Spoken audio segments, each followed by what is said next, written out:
점점 나쁜 생각을 하게 돼요. 갑작스럽게, 그리고 반드시 다시 찾아와요.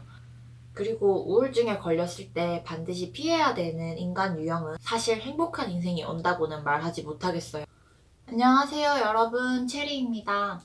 오랜만에 언니네 고민 상담으로 찾아뵙게 됐습니다. 오늘의 주제는 우울증이고요. 제가 오늘 이 방송을 찍는 이유는 결이님이 요새 취준에 대한 압박으로 스트레스를 받고 우울증을 느끼신다고 사연을 보내주셔서 영상을 찍게 되었습니다. 오늘 방송은 우울감과 우울증의 차이, 그리고 내가 우울증을 겪을 때 만나야 되는 사람과 피해야 되는 사람, 그리고 제가 우울증을 극복한 방법, 그리고 제가 겪었던 우울증과 우울감에 대해서 사례를 들어서 설명해 드리려고 합니다. 이 영상이 지금 우울증을 겪고 있으신 분들뿐만 아니라 주변에 우울증을 겪고 있는 친구를 두신 분들에게 도움이 되었으면 좋겠습니다. 가장 먼저 드리고 싶은 말씀은 우울증과 우울감은 다르다는 얘긴데요. 저는 16살 때 특목고 준비를 하면서 우울증에 한 번 빠졌고 23살 때 취업 준비를 하면서 우울증에 빠졌습니다. 하지만 최근에 백수가 되고 나서 느낀 거는 우울증이 아니라 우울감이었습니다.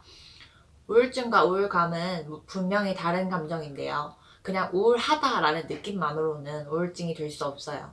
우울증과 우울감의 가장 큰 차이는 무기력증입니다. 모든 걸 포기하고 싶어지고 힘을 낸다는 것 자체가 불가능한 상태가 우울증인 것 같아요. 우울증은 사실상 세로토닌이라는 호르몬 자체가 분비가 안 돼서 사람이 무기력해지는 거기 때문에 의지로 해결하거나 힘을 낸다고 해결되는 문제가 아니라 정말로 병입니다. 그냥 감정적으로 오늘은 좀 우울하다라는 날 하루만으로는 우울증이라고 할 수 없고요. 이 상태가 되게 오래 지속되고 처음에는 지치고 짜증이 나는데 나중에는 지치고 짜증날 힘조차 없어서 정말 아무것도 할 수 없는 상태가 되는 게 우울증인 것 같아요. 그래서 하던 모든 것을 내려놓고 식음을 전폐했었습니다. 저는 10대에 저는 5손가락에 꼽을 만큼 친구도 별로 없었고 특목고 준비를 하면서 가족들과 정말 많이 싸웠기 때문에 가족들도 저에게는 털어놓을 수 있는 상대가 아니었어요. 자살하고 싶은 감정이 많이 들었는데 가장 화가 났던 건 자살할 용기조차 없는 제 자신에게 화가 났습니다. 그래서 자해 시도를 많이 했었고 공부를 관둔 건 물론이고 학교 생활도 정말 엉망으로 했었어요. 제 우울증은 중학교 3학년 때 6개월 정도 지속되었고 완전 치료가 되었다고 느끼는 데까지는 1년 정도가 소요되었어요. 저한테는 그때 제 모든 말을 편견 없이 들어주는 친구가 딱 한 명 있었는데 그 친구 덕분에 죽지 않고 버틸 수 있었어요. 사는 게 너무 재미가 없고 이렇게 살 바에 죽는 게 더 나을 것 같고 죽으려고 사는 기분이 들었어요. 태어났으니까 살아야 하고 죽기 위해서 살고 있는 것 같고 매시 가깝다는 죽고 있는 것 같고 세상이 정말 재미가 없었는데 세상에 딱 한 명이라도 네가 살아주길 바라는 사람이 있으면 그것만으로도 살아갈 이유가 되지 않겠냐라고 말을 해준 친구가 있었어요. 그 친구도 중3이었고요. 근데 그 친구의 말 한마디가 정말 힘이 돼서 그래, 어차피 못 죽을 거라면 죽을 용기도 없으니까 그냥 살아라도 보자. 뭐를 의미 있게 하거나 성공하려는 게 아니라 그냥 살자라고 생각을 해서 그 시기를 어떻게 저렇게 넘겼던 것 같아요. 성공하기 위해서 해야 하는 거. 보통 공부만이 너네가 학연, 지연, 혈연을 타고나지 않았다면 공부만이 성공할 수 있는 유일한 길이라는 말을 너무 많이 들었고 저 역시도 그 부분에 동의를 했어요. 내가 금수저로 태어나지 않았다면 공부라도 잘해야 되지 않을까라는 게 학업 스트레스의 가장 큰 원인이었고 저는 잘하는 게 진짜 공부밖에 없었거든요. 재주가 너무 없었고 하다못해 전문계고를 가려고 해도 애도 싫어하고 손재주도 없고 그렇다고 뭐 숫자에 강한 것도 아닌데 내가 과연 전문계에 가면 선택할 수 있는 과가 뭐가 있지라고 생각해봤을 때 정말 아무것도 없더라고요. 그래서 인문계로 진학을 했고 그 이후로는 해야 하는 일 말고 하고 싶은 일이 뭔지 생각을 해봤어요. 하고 싶은 일이 뭔지 생각을 해보고 하고 싶은 일을 하기 위해서 공부를 해야 하는구나로 마음이 바뀌면서 공부에 대한 학업 스트레스가 많이 줄었던 것 같습니다. 물론 수능으로 목표했던 대학을 못 갔기 때문에 다시 한번 우울증이 찾아왔지만 그거는 우울감이었고 우울증까지는 아니었어요. 그러다 취업 준비를 하면서 한 번 더 우울증을 겪게 되는데요. 저는 당시 복수 전공을 하고 있었고 단 한 번도 휴학을 하지 않은 상태로 대학을 스트레이트로 졸업할 예정이었습니다. 그리고 3년간 사귄 남자친구가 군대에 가 있으면서 남자친구와의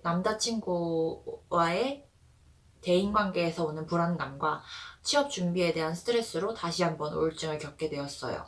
그리고 가장 큰 원인은 10대와 다르게 저는 친구가 많았음에도 불구하고 여전히 이 상황을 자세히 털어놓을 친구가 없다는 것이 가장 저를 우울하게 만들었습니다. 10대 때는 정말 친구가 5명도 안 됐거든요. 그래도 깊은 얘기를 할 수 있었는데, 털어놓기 싫어서 얘기를 안 한 거였는데, 20대 때 저는 동아리도 많이 하고 국수전공도 하면서 친구가 정말 많아졌는데, 술 마실 친구 말고 울어도 되는 친구가 누군지 잘 모르겠더라고요. 그리고 제가 심적으로 많이 의존하는 친구들은 다 멀리 살고, 또 취업 준비생은 또 각자의 사정으로 서로서로 힘들잖아요. 그래서 그걸 털어놓을 사람이 없어서 너무 힘들었던 것 같아요. 그때 저는 3년 사귄 남자친구가 있었는데, 남자친구가 군대를 전역하면 저를 찰 것 같다고 생각했어요. 남자친구가 헤어지자고 말한 적은 단 한 번도 없었는데, 제 스스로에 대한 자신감이 너무 떨어져 있어서, 아, 전역하자마자 쟤는 나를 떠나서 훨훨 날아가겠구나 라는 심리적 압박이 되게 심했었어요. 제가 그때 아이들을 가르치는 학술 캠프를 기획하고 있는 기획단이었는데, 그 캠프에 중학생 아이들을 상담을 해주시는 상담 선생님들이 합숙을 같이 하셨거든요. 근데 사실 중학생들한테 상담 받으라고 하면 안 받잖아요. 그래서 선생님이 되게 한가하셨어요. 그래서 그냥 기획단과 선생님들을 한두 명씩 시간 날 때마다 봐주셨는데, 저희가 처음에는 아무 생각 없이 제가 행복하다고 생각할 때였거든요. 그때는 캠프하는 동안만큼은 내가 마음이 편하다라고 생각을 할 때여서 그냥 별 생각 없이 상담을 받으러 갔는데, 선생님이랑 편하게 얘기를 하다 보니까 그냥 별 얘기 안 했어요. 체리 씨 요새 힘든 일 있어요? 힘든 거 한번 얘기해 보세요. 뭐 이런 식으로 편안한 톤으로만 얘기를 하셨는데, 제가 갑자기 눈물보가 터져가지고 엄청 울면서 그 힘들었던 시기에 대해서 다 설명을 했거든요. 취업 준비에 대한 압박과 휴학을 하고 싶지 않고, 졸업 이후에도 하기 싫은데 내가 하고 싶은 일에 비해서 내가 너무 모자라고 부족한 것 같아서 너무 심리적으로 압박을 느끼고 너무 힘들다, 뭐 그런 내용과 3년 사귄 남자친구가 전역하면 헤어지자고 할까봐 두렵다는 내용을 말씀을 드렸어요. 근데 선생님이 저에게 시켰던 거는 제가 망상하고 있는 거를 입 밖으로 실체화시키는 걸 시키셨어요. 남자친구가 체리 씨한테 헤어지자고 말한 적 있어요? 아니요. 그러면 남자친구가 휴가 나왔을 때 체리 씨가 바빠서 공부하느라 바빠서 못 만나면 헤어지자고 말한 적 있어요? 아니요. 처럼 내가 바쁘고 힘들고 또 이렇게 취업 준비하면서 점점 못나지고 있으면 얘는 나랑 헤어지자고 할 거야 라고 생각했던 부분들을 하나하나 짚어가면서, 그런 말은 사실로 한 적이 없고 전부 다 나의 상상이었고 그 사람은 그렇게 말을 한 적이 단 한 번도 없다는 것을 주지시켜 주셨어요. 그리고 덧붙여서 모두에게 힘든 시기가 지나갔고 저는 그렇게 못나지 않은 사람이고 지금 꽃 피지 않더라도 나중에 꽃이 필 수 있는 꽃이라고 그런 말씀을 해주시던 선생님이었어요. 근데 합숙 캠프가 끝나고 상담이 끝났잖아요. 추후 상담을 더 받고 싶었는데 보통 상담비가 1시간에 10만 원 정도 하고, 무료 상담이거나 학교 내에 그 마련된 상담센터는 예약이 이미 다 차 있어서 취준생의 입장에서 저는 더 이상 상담을 받을 수가 없더라고요. 당연히 부모님께는 이번에도 말씀드리지 않았고요. 그리고 다행히 11월 달에 취업을 하면서 그 원인이 제거되니까 우울증이 사라졌습니다. 제 두 번의 우울증의 원인은 한 번은 특목고였고 두 번째는 취업이었기 때문에 어쨌든 고등학교에 진학하면서 해결이 1차적으로 되고 취업을 하면서 해결이 될 수 있었어요. 그래서 우울증이라고 생각을 하시면 원인이 뭔지 찾아내서, 시간이 지나면 해결되는 원인이면 기다리기만 해도 되지만 시간이 지나도 바뀌지 않는 원인이라면, 예를 들어서 가정 불화라던가 그런 거는 스스로 원인에서 탈피하는 노력이 조금 필요한 것 같아요. 저 같은 경우는 정말 천운이게도 시간만 지나면 해결되는 우울증들이어서 조금 더 깊어지기 전에 빠져나올 수 있었어요. 그리고 제가 백수가 되어서 겪은 거는 절대로 우울증이 아니라 그냥 우울함입니다. 물론 백수가 돼서도 불면증이 걸리고 소화불량에 식욕도 감퇴되긴 했지만 어쨌든 뭔가를 할 수 있잖아요. 제가 겪었던 우울증은 생각조차 할 수 없었어요. 그냥 정말 아침에 눈이 떠져서 눈을 뜨고 저녁에 그냥 눈을 감아서 눈을 감고 그거 외에는 아무런 생각이 없고, 그냥 눈을 뜨고 있는 동안도 멍하고 감고 있는 동안도 꿈조차 꾸지 않는 암흑이었어요. 그래서 생각이라도 할 수 있는 것과 없는 것이 우울증과 우울감의 가장 큰 차이라고 생각합니다. 그리고 우울증은 날씨 같은 거라서 오늘 날이 맑았더라도 내일은 거짓말처럼 비가 올 수도 있고, 그리고 정말 따뜻한 동네라서 4년 동안 눈이 한 번도 내리지 않았더라도 올해는 폭설이 내릴 수 있는 것처럼 갑작스럽게 그리고 반드시 다시 찾아와요. 그래서 우울증이란 증상을 모른 척하고 덮어두려고 해봤자 해결되지 않을 뿐더러 몇 년 뒤에 다시 나를 찾아올 거기 때문에 내가 겪고 있는 게 우울증인지 우울감인지 명확히 판단을 해야 하고, 내가 우울증에 빠졌을 때 어떤 사람에게 구조 요청을 해야 되는지도 명확히 알고 있어야 되는 것 같아요. 그리고 우울증에 걸렸을 때 반드시 피해야 되는 인간 유형은 자신의 경험에 빗대어 당신의 경험을 비하하는 사람입니다. 그 사람의 팔이 부러진 것보다 내 손톱 찍힌 게 더 아픈 게 맞아요. 그리고 정말로 뭐 그 사람은 부모님이 돌아가셨고 나는 친구와 사이가 멀어진 것 때문에 우울증이 생겼더라고 해도 그 깊이는 아무도 감히 가늠해서는 안 되는 거예요. 저 사람의 양이 더 많다고 해서 나보다 더 힘들 거라고 생각해서도 안 되고, 그리고 특히 한국 사람들이 심한데 그 정도는 모두가 겪는 거야. 너만 힘든 거 아니야. 세상살이는 원래 다 힘들어. 야, 밥도 못 먹고 굶어 죽어가는 애들이 얼마나 많은데 너 배부른 소리 하지 마라. 이런 사람들 연 끊으세요. 그 사람들은 우울증을 겪어보지 않았거나 겪은 이후에 잊어버려서 그런 건데, 그런 사람들은 지금 당신에게 되게 도움이 되지 않는 사람이에요. 그리고 꼭 필요한 사람은 나를 평가하지 않고 그냥 곁에 있어주는 사람이에요. 그 사람은 아무 말도 안 해줘도 되고 그냥 약간의 확인만 해주면 돼요. 정말 그렇게 생각해? 그러니까 제가 계속 나쁜 생각을 하게 되거든요. 우울증에 걸리면 점점 나쁜 생각을 하게 돼요. 되게 뭐라고 얘기하면 될까? 되게 평범한 건데도, 그냥 일상처럼 지나가는 건데도, 아, 내가 되게 별로니까 나는 친구가 다 없어질 거야. 아, 내가 이번에 쉬니까 앞으로 영원히 직장을 다시 못 구할 수도 있어. 같은 되게 비약적이고 말도 안 되는 비현실적인 우울한 생각을 계속 하게 되거든요. 그래서 계속 들어주면서 아니야, 그렇지 않아 라고 그냥 담담하게 짚어줄 수 있는 친구가 되게 필요한 것 같아요. 저는 중학교 때는 그 아까 말한 미카라는 친구였고, 대학교 때는 다행히 상담 선생님을 잘 만나서 해결할 수 있었어요.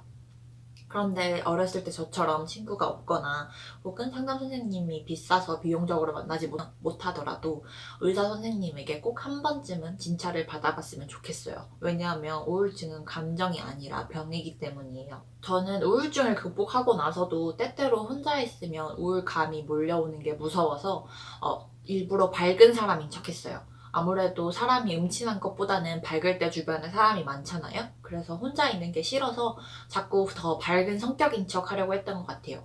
저는 원래 10대 때 되게 히키코모리 같은 성격이었는데 밝은 척을 하다 보니까 다행히 정말 밝아진 케이스예요. 물론 밝아진 거에 대한 부작용으로 저는 집에 혼자 가만히 못 있거든요. 항상 누가 곁에 있어줘야 돼요. 되게 분리되는 걸 불안해하고 혼자 있으면 바로 우울해지는 성격이라서 요즘은 혼자 있어도 괜찮다는 거를 몸에게 스스로 가르쳐 주는 걸 하고 있어요. 제가 작년까지만 해도 집에 8시간도 못 있었거든요. 주말도 항상 나가고 퇴근하고도 항상 누군가를 만나고 왔어요.